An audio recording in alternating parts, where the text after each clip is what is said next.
അങ്ങനെ 40 ദിവസത്തിന് ശേഷം ഞാൻ നടന്നു തുടങ്ങാൻ പോവുക. ഇനി വടിയിലേക്ക് മാറാൻ പോവുക. ഡോക്ടർ പറഞ്ഞതനുസരിച്ച് പതുക്കെ പതുക്കെ പ്ലാസ്റ്റർ വെച്ച് കൊണ്ട് തന്നെ നടക്കാൻ പറഞ്ഞു. അങ്ങനെ ചിപ്പിയും എല്ലാം റെഡി ആയിട്ടിരിക്കുക. അങ്ങനെ നടന്നു തുടങ്ങുക.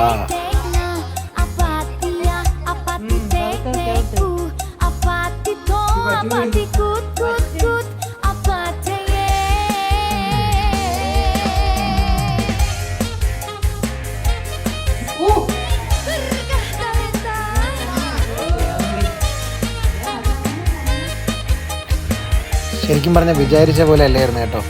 ആ ചവിട്ടുന്നത് ഈ പ്ലാസ്റ്ററും കൂടെ കിടക്കുന്നത് കൊണ്ട് വളരെ ബുദ്ധിമുട്ടായിരുന്നു. എങ്കിലും മാക്സിമം ശ്രമിച്ച് ഒരു 15-20 മിനിറ്റ് ഞാൻ നടന്നു നോക്കി. അപ്പോഴത്തേക്കും ക്ഷീണിച്ചു. ഇനി നാളത്തേക്ക് അങ്ങനെ മാറ്റി ഞാൻ പതുക്കെ നടക്കും. ഇതിനിടയിൽ ചിപ്പി എന്നെ എന്തൊക്കെയോ പറയുന്നു, ഞാൻ ചിപ്പിയും തിരിച്ചു പറയുന്നു.